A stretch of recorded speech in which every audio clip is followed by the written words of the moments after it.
Merci, Augustin. Alors, bonjour à tous. Alors, comme Augustin vous vient de vous parler, je vais parler de l'ensemble des techniques du conventionnel juste numérique en listant l'ensemble des évolutions et techniques de la prise d'empreinte. Donc, on va commencer par un peu d'histoire. Il faut savoir que les premières prises d'empreinte, elles étaient faites au XVIIIe siècle avec des boudins de cire qu'on appliquait directement à la main.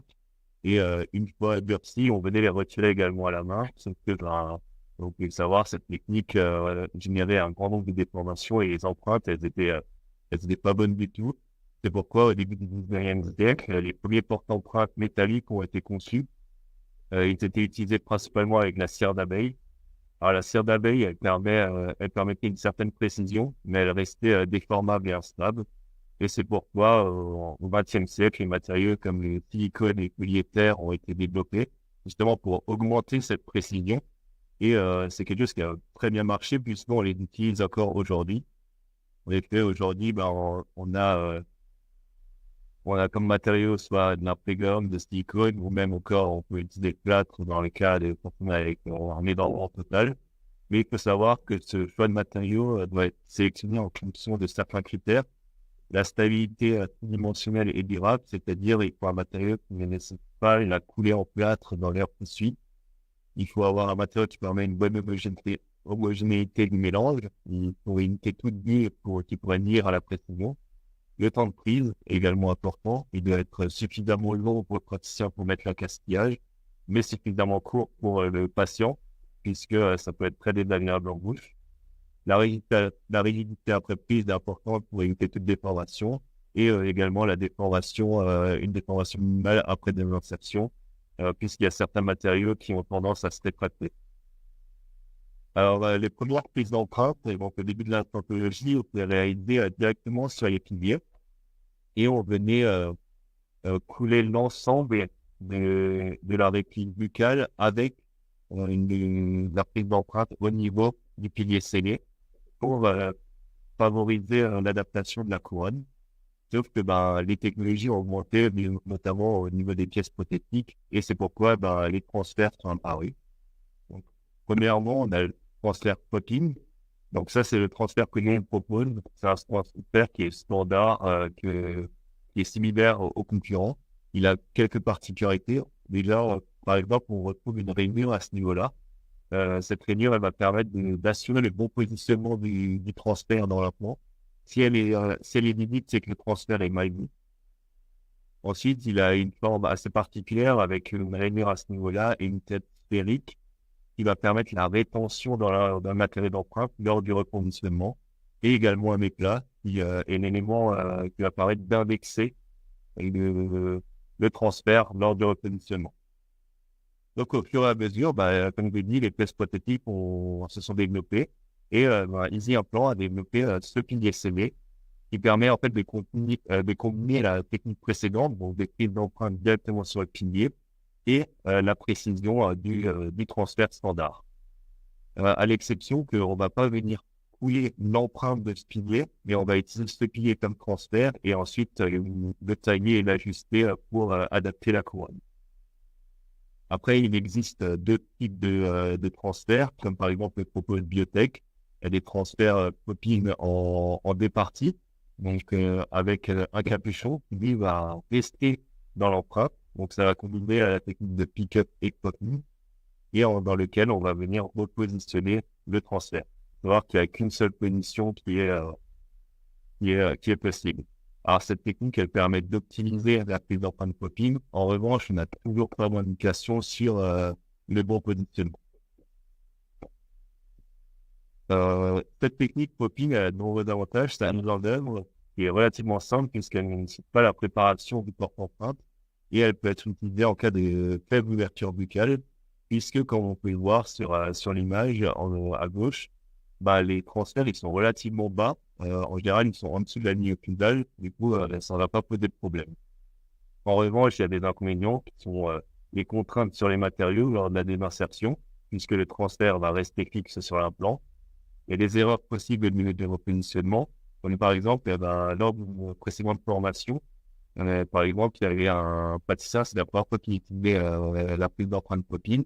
Et en fait, il a directement tourné complètement le transfert. Donc, l'empreinte était mauvaise et il a pu tout recommencer. Et ensuite, en cas de divergence des lacs des implants, ben, cette technique ne peut pas être utilisée puisque les matériaux sera totalement déformés. C'est pourquoi, pour contrer l'ensemble de ces inconvénients, le pick-up a été développé. Donc, avec ce type de transfert, euh, l'avantage de cette technique, c'est que le transfert va rester dans l'empreinte, mais sauf que ça nécessite l'ajourage du porte-empreinte pour pouvoir le dévisser de l'implant. Ce transfert standard est pareil, similaire aux marques concurrentes. Il a des particularités comme cette ailette qui va permettre la rétention dans les matériaux d'emprunt et une éclat qui va éviter la rotation. On retrouve toujours la rainure permettant d'assurer le bon positionnement. En revanche, vu que on doit dévisser les transferts de l'implant, ils sont beaucoup plus hauts, donc en cas de forte ouverture buccale, ça peut être problématique. Et c'est pourquoi Easy a développé, et de notre concurrente ont développé un transfert pick-up clipsé, qui ne nécessite pas l'ajourage du porte-empreinte, puisqu'il n'a pas de vis. En revanche, il faut s'assurer du bon positionnement. Donc nous, on a toujours cette rainure, mais par exemple, Biotech, eux ne l'ont pas. Donc, comment ça fonctionne? En fait, ça va être des élèves qui vont se déformer pour créer la rétention. Et c'est comme ça qu'on va venir le positionner. Donc, il faut vraiment s'assurer avec un contrôle radiographie que le transfert soit bien positionné. Après, là, on a vu du coup le standard, le clipsé en cas de tabulaire cortical, mais en cas de divergence, mais maintenant, ils peuvent poser des problèmes. C'est pourquoi il y a un troisième type de transfert qui existe, le démontable, donc, qui est composé de trois parties, le corps, l'hexagone et la vis, qui ne sont plus les trois dissociables. Et comment il fonctionne? Pour cela, je vais vous montrer un exemple. Donc, le rectangle orange, il représente les matériaux d'empreinte. Et là, pour retirer l'empreinte de façon verticale, ça va pas être possible puisqu'on aura ce point de contact qui va poser problème. Et donc, l'avantage de ce système, c'est qu'on va pouvoir retirer l'ensemble des hexagones et les transferts seront que guidés par la partie conique de la connectique. Et donc, l'extraction va être possible. Donc, cette technique, elle a une fiabilité, une précision nettement supérieure à la technique popping, puisque les transferts sont immobiles dans l'empreinte et il n'y a pas de déformation de silicone. En revanche, la mise en œuvre est plus complexe, notamment avec le transfert standard et démontable, puisque ça nécessite l'ajourage du porte-empreinte et une porte d'ouverture buccale. Après, il y a une troisième problématique qui est qu'on doit prendre en compte, c'est, on imagine, il y a deux gouvernements des axes des implants et les deux transferts se chevauchent. Comment faire? Donc, soit on s'oriente vers du multi-unit pour rattraper en axe et faire notre prise d'empreinte conventionnelle, soit on s'oriente vers du numérique. Et donc, les scan body soit ils chevauchent, donc on va pouvoir faire plusieurs empreintes et ensuite les superposer dans le logiciel, soit ils ne chevauchent pas et donc là, on n'aura qu'une seule empreinte à faire. C'est ce qui nous amène au chapitre suivant, donc la prise d'empreinte numérique. Alors, il faut savoir que cette prise d'empreinte, elle peut être soit directe, soit indirecte. Donc, indirect, c'est-à-dire qu'on va faire une prise d'empreinte conventionnelle avec le modèle en plate et le laboratoire va venir le scanner directement avec leur scanner de laboratoire. Ou direct, c'est-à-dire directement en bouche au cabinet. Et cette technique de prise d'empreinte numérique, elle est pas d'hier, puisque dans les années 60, elle était déjà utilisée dans le domaine de l'automobile et de l'aéronautique, dans le but de simplifier et standardiser la fabrication de pièces complexes. Sauf que les couronnes sont créées au cas par cas. Il n'y aura jamais de couronne identique ni de piliers sur modèle identique. Donc, c'est pourquoi cette technique a été intégrée dans l'empreinte alimentaire. Et c'est ce que a montré François Deray en 1973. Il a voulu l'intégrer pour montrer l'efficacité et les avantages au niveau de la fabrication et avec la création d'une couronne en moins d'une heure. Donc, tout cela a été démontré lors de l'ADF en 1985 avec la création de la première couronne. Et ensuite, 2 ans après, un professeur et un docteur ont voulu faciliter l'utilisation en créant une petite machine de fabrication qui était dédiée à être utilisée dans les cabinets. Et c'est là que le système CEREC est né. Il faut savoir que le système CEREC était pendant plus de 20 ans le seul système disponible. Mais qu'est-ce que c'est? Avant de passer à ce sujet, je vais vous expliquer rapidement comment fonctionne une caméra intraorale. Donc, en fait, une caméra intraorale, elle va émettre un signal et récupérer des données qui vont générer un ensemble de points. Donc, c'est un nuage de points. Et ensuite, grâce à l'intelligence artificielle et les logiciels adaptés, il va envoyer l'ensemble de ces points grâce à des faces triangulaires qu'on appelle les maillages et ça va permettre d'avoir une représentation 3D au format STL, donc qui est un format neutre et compatible avec un grand nombre de logiciels. Donc, si on revient au système CEREC, ce système, il a la particularité, c'est cet ergot qui va permettre d'indexer la couronne. Et donc, on va utiliser un scan body spécifique. Donc, on a bien l'emplacement pour l'ergot qu'on va venir mettre en place. Alors, ce scan body, il est en pic et il va légèrement se déformer, ce qui va permettre la rétention.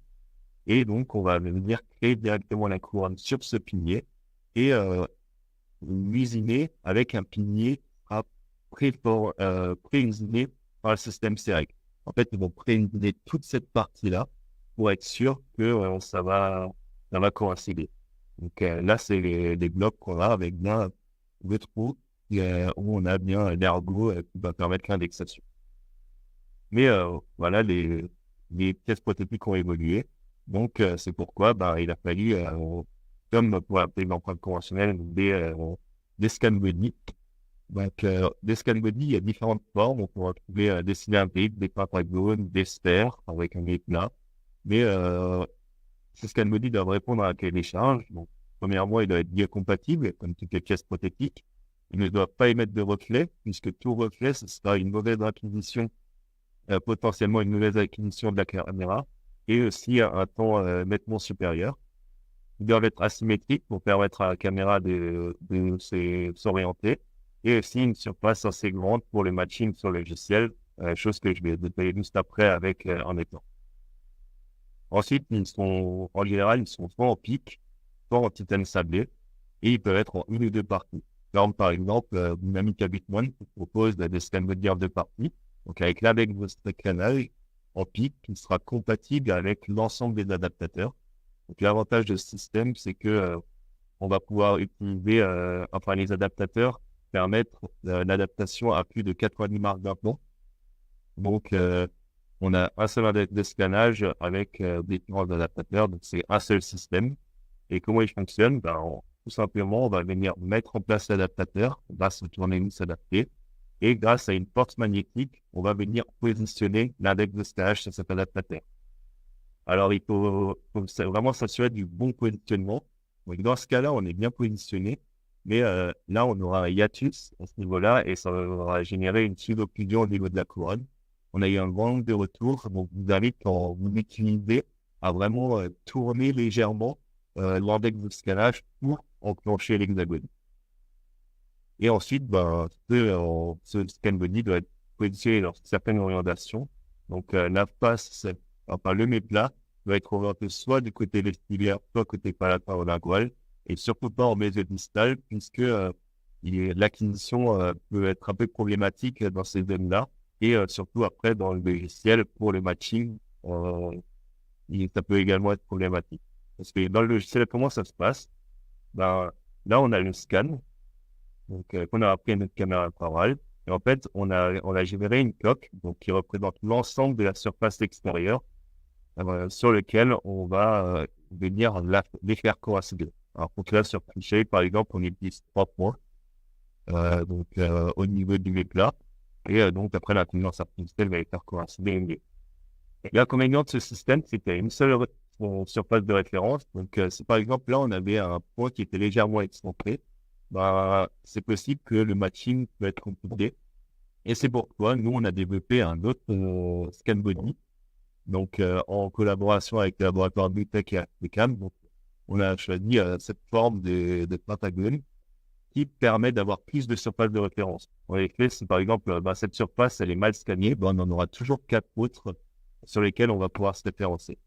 Et en plus de ça, ces scan body sont en une seule partie, c'est-à-dire qu'on minimise les erreurs, puisque en scan body en deux parties, on a les erreurs de positionnement et également les différentes tolérances d'usinage qui peuvent poser des problèmes. Là, on n'aura qu'une seule pièce, donc avec la connectique Astra, donc il va bien se mettre en place. Et en plus de ça, il se met en place avec le tournevis hexagonal 1-20, qui est le tournevis utilisé pour l'ensemble des pièces prothétiques et qui est utilisé par un grand nombre de concurrents. Et en plus de ça, la vis imperdable, c'est comme si on avait manipuler qu'une seule pièce. Une vis imperdable, ça veut dire que, en fait, elle ne peut pas sortir du pilier. Et ensuite, maintenant, on va venir scanner l'ensemble. Et sur le logiciel, c'est pareil. Là, il y a une multitude de choix techniques. Donc là, par exemple, on a pris les 4 arêtes à ce niveau-là. On aurait pu prendre les 3 arêtes, pardon. On aurait pu prendre 3 faces. Et dans le cas où il y en a une qui est défectueuse, on aurait un grand nombre de choix possibles. Alors, le numérique, il est de plus en plus présent, mais il a des limites. Donc, si on regarde ces courbes, dans le cas du militaire, le temps il sera nettement réduit par rapport à la prise d'empreinte conventionnelle. En revanche, la précision sera similaire. En revanche, dans le cas d'un plural, le temps il sera nettement supérieur et la précision peut être moindre due à la distorsion de l'image ou une désorientation de la caméra. Et par rapport au temps, en fait, il faut savoir que pour la prise d'empreinte numérique, il y a une profil d'émergence à prendre sur les scans de NIP. Il y a la prise d'empreinte avec les scans de NIP, la partie antagoniste et la ligne occlusale. Du coup, ça fait 4 empreintes à prendre, donc qui peut être très long. Après, ces défauts, ils sont moins encore présents, notamment avec l'amélioration des caméras. Mais il faut savoir que les caméras, c'est pas le seul facteur qui va influencer sur l'exactitude de l'empreinte. Il y a également d'autres facteurs, comme l'opérateur, en fonction de son expérience et de la stratégie de numération qu'il utilise, la topographie des implants, donc les nombres, la distance entre les implants et l'inclinaison, l'environnement, la lumière et la température, les différents scans body en fonction de leur forme, de leurs matériaux, et ensuite, point que nous, on ne contrôle pas, c'est le maillage qui va être généré par le logiciel. Donc, il y a quelques astuces pour minimiser ces erreurs, comme par exemple la stratégie de numérisation. Donc, il faut vraiment toujours rester dans une continuité pour permettre de guider la caméra. Donc, par exemple, il y a cette stratégie qui est possible, donc toute la partie vestibulaire, la partie palatine et ensuite la ligne occlusale. Donc là, vous voyez, on a toujours un chemin continu. Donc, la caméra, elle sera toujours bien guidée.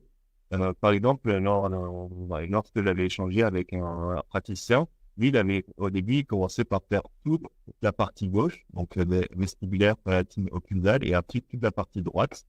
Et en fait, il s'est retrouvé avec un décalage au niveau de ses empreintes. Donc, il était bon à tout refaire. Donc, vraiment, rester dans une continuité. Après, par exemple, là, l'assistante du docteur Skorpocci,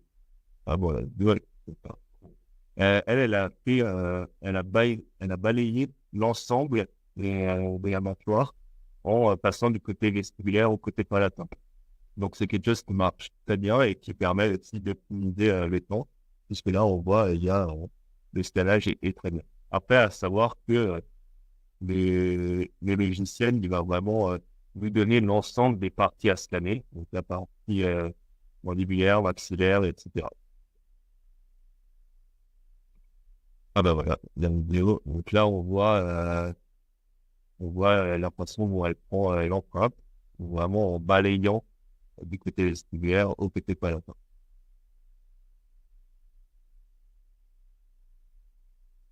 Après, il y a également encore un autre problème, c'est dans le cas où on a deux scans mobiles à côté de l'autre, vu que la caméra elle se base sur quelque chose qu'elle connaît, en fait, c'est possible que elle confonde les deux scans mobiles. Donc, c'est pourquoi on vous conseille de mettre les scans mobiles en quinconce, donc avec la pointe soit du côté vestibulaire ou palatin pour le premier et inversement pour le deuxième. Alors, je ne l'ai pas dit, mais la pointe doit vraiment être mise soit du côté vestibulaire, soit du côté palatin et pas en médial distal, puisque ça peut être une zone difficile à prendre en compte. Et donc, ça, c'est ce qui nous permet également d'éviter tout ce qui est distorsion d'image. Et enfin, il y a un dernier point, c'est dans le cas d'un édentement total. Il y a plusieurs techniques. Par exemple, là, il y a un praticien, il a utilisé une petite dentaire et voyez le scan de biais avec du Gipsabite parce que, en fait, la gencive ne va pas permettre d'être assez précise et ne va pas permettre de guider la caméra. Donc, il faut vraiment lui fabriquer un guide. L'avantage de cette technique, c'est que ça marche relativement bien. Euh, le praticien a pu faire l'ensemble de sa conception et l'ensemble de ses montées. En revanche, ça risque d'abîmer les scan body et ils vont plus être utilisés. Il y a une autre technique qu'on peut utiliser, c'est utiliser des élastiques qu'on va mettre au niveau des vis. Alors, les élastiques ont l'avantage d'être opaques, de ne pas les mettre de reflet et c'est également quelque chose qui permet de bien guider la caméra. Après, l'inconvénient du cural, c'est que une légère distorsion d'image euh, peut influencer sur les distances entre les scan body, donc sur le montage. Et c'est pourquoi il y a une nouvelle technologie qui arrive dans la photographie dentaire, qui est la photogrammétrie. Donc, la photogrammétrie, c'est quoi? En fait, on va prendre un certain nombre d'images et pour avoir une représentation 3D.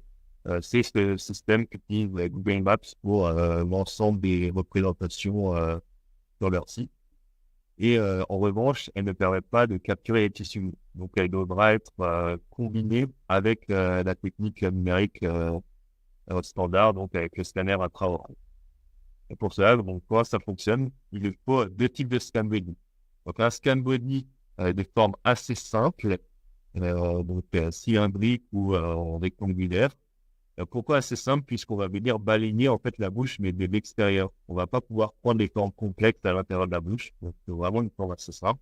Et des scans body pour le scanner intraoral qui sont compatibles avec les logiciels de la photogrammétrie. Pourquoi? Parce qu'en fait, lorsqu'on va faire notre photogrammétrie, on va obtenir un fichier de ce type.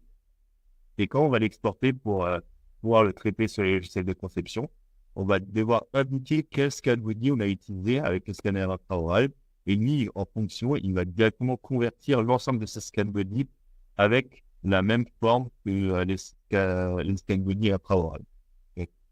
Pour récapituler, on a tous l'ensemble de ces empreintes, donc le profil d'émergence, les scan body, la partie antagoniste, il manque la ligne causale, et ensuite la photogrammétrie.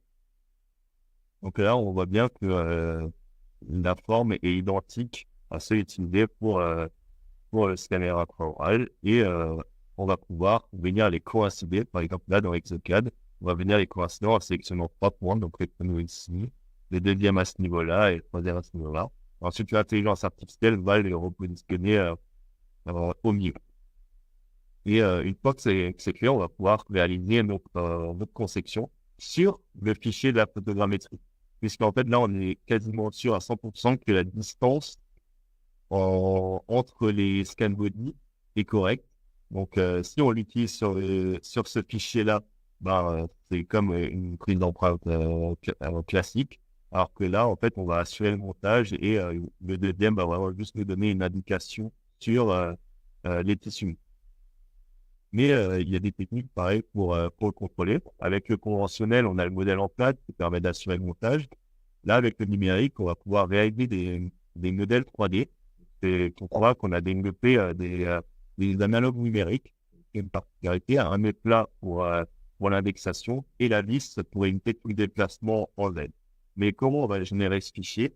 C'est très simple. Une fois qu'on a conçu notre couronne sur le logiciel de conception, en fait, sur Exocad, par exemple, c'est l'onglet Model Creator. Je sais que vous oubliez le nom, mais il est également disponible. En fait, le logiciel va directement créer un emplacement, donc en fonction des bibliothèques, permettant d'accueillir cet analogue numérique. Et donc, si on regarde, on compare les deux, on a exactement la même forme, donc avec le méplat et l'emplacement pour la vis pour éviter tout déplacement. Mais dans le cas du conventionnel, c'est le plat qui va s'adapter aux analogues. Donc, s'il y a une cote qui est légèrement différente, ça ne va pas être grave. Dans notre cas, dans le cas des modèles 3D, il va falloir calibrer nos imprimantes. Donc, c'est pour ça qu'il y a des jeux de calibration qui existent donc pour assurer le bon positionnement. Donc là, par exemple, l'analogue est mal positionné. Dans ce cas-là, il est trop profond. Et là, il est bien positionné. Donc, si on est dans ce cas-là, on va devoir le positionner dans les autres cubes. Et ça va nous permettre de dire combien de micros il faut rajouter ou relever. Et une fois que c'est fait, on va pouvoir lancer mettre à pression et mettre la maillot en place pour pouvoir contrôler l'occlusion, que les prothèses se alimentent correctement, enfin, tout ce qu'il y a à contrôler avant la mise en bouche.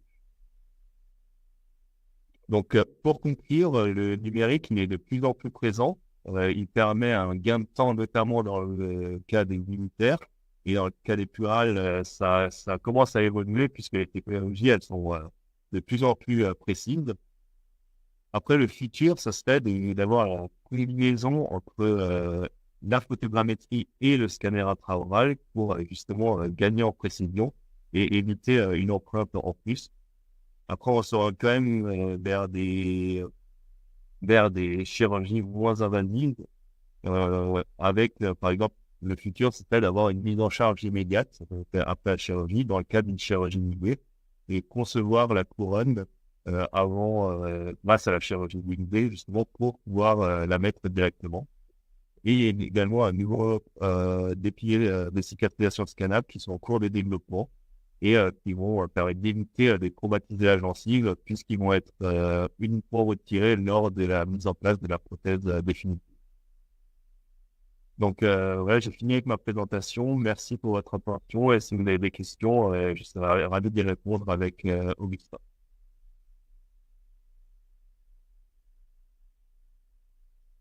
Merci Alexis pour ta présentation. Nous avons eu quelques questions de la part de certains praticiens, notamment pour les cas des édentés totaux, les All-on-X, All-on-5. Souvent, c'est assez compliqué de prendre les prises d'empreintes. La caméra se perd assez souvent. Est-ce qu'il y a des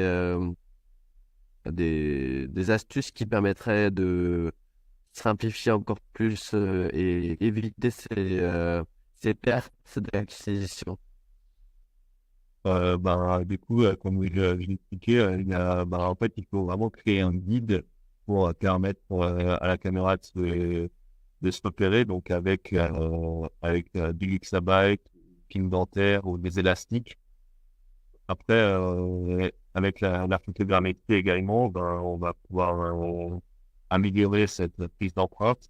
Mais sinon, à part ça, il n'y a pas d'autres techniques dans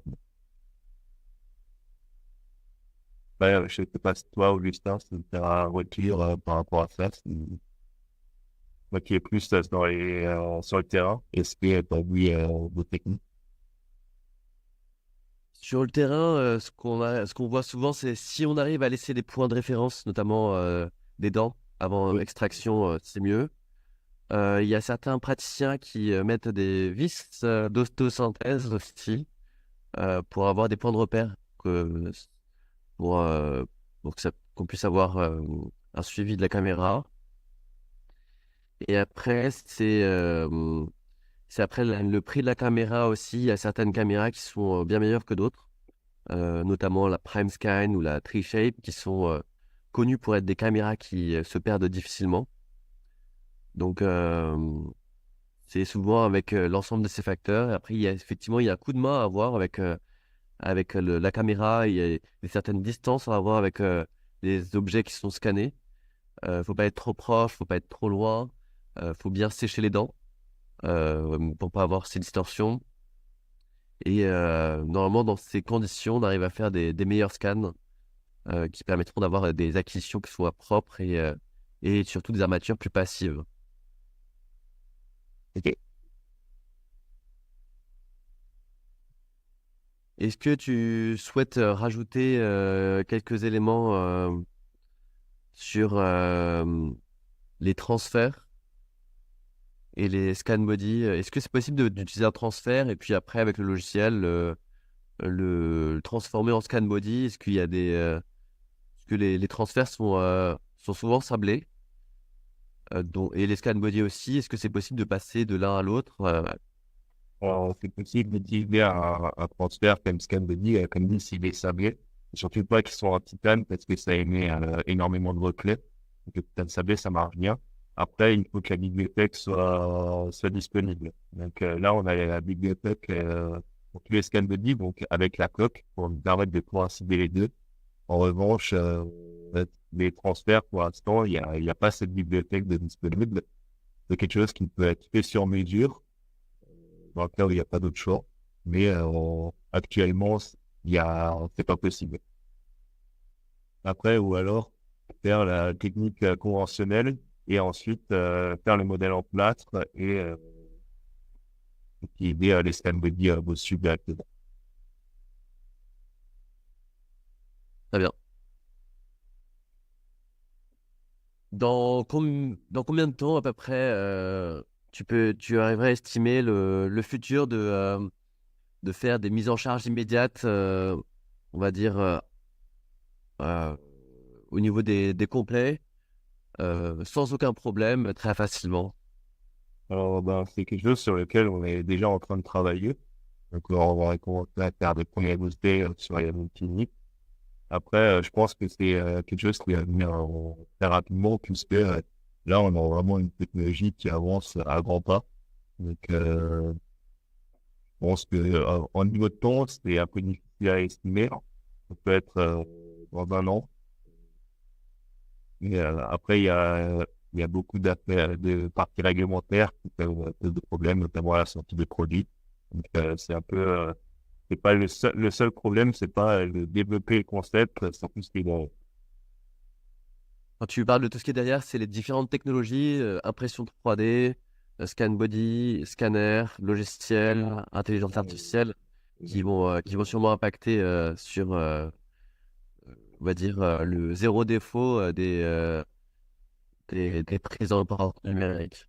C'est ça. c'est ça.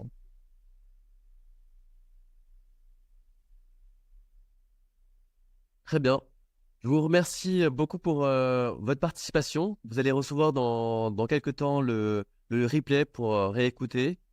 N'hésitez pas à nous appeler, à appeler Visi, à appeler Monsieur Boer et moi-même si vous avez des questions sur le flux numérique, si vous rencontrez des difficultés, et si dans une certaine mesure on peut vous aider justement à effectuer des meilleures prises d'empreintes, soit conventionnelles ou numériques. Je vous souhaite une très bonne journée. Bon,